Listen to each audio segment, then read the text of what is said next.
departments such as police, fire, parks, recreation center, roads, etc., and want taxes reduced. These all add to the cost of operating the city. What is your plan to balance the wants with a constrained budget?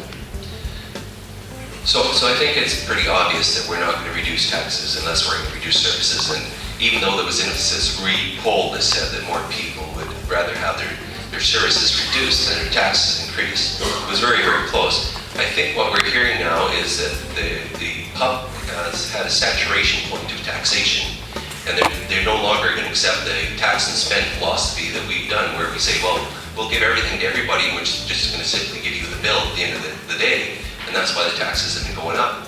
I think that there's been other methods used successfully in other cities where we take our base budget and we can either challenge the base budget or accept it, but it is what it is. And then we build in a section where we'll say, okay, this is the amount of money that we think the residents are capable of paying and supporting, because we simply can't afford to chase our businesses out of the community, because then we lose their taxation, we lose their jobs. Residents don't want to leave the city that they've lived in forever, so we have to be very cognizant of how much we raise our taxes. So when we've established a certain tax rate, and I've discussed this with the manager of financial services, and it's been done successfully in other cities, we can do it here. We simply want to find out what is our threshold, and then from there we go to our priority list. And we're not going to be everything to everybody, because otherwise we're going to tax people out of their homes and out of their businesses. So we have to make some choices. It is true that there's been some increases. QB, of course, did have a 3.5% increase in 2009, and in 2010 they had a 4% increase. However, the fire also had a 5% increase in 2009, and we don't really know what they can get from there. However, our tax increases in 2009 was 7.42, and in 2010 was 5.28.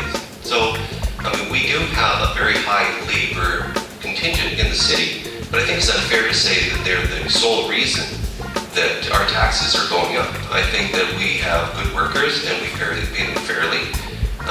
Perhaps the challenge would be when we give an increase to somebody who's making $40,000 a year doing services in the city, as opposed to somebody, if we give them a 3% increase on $200,000 a year.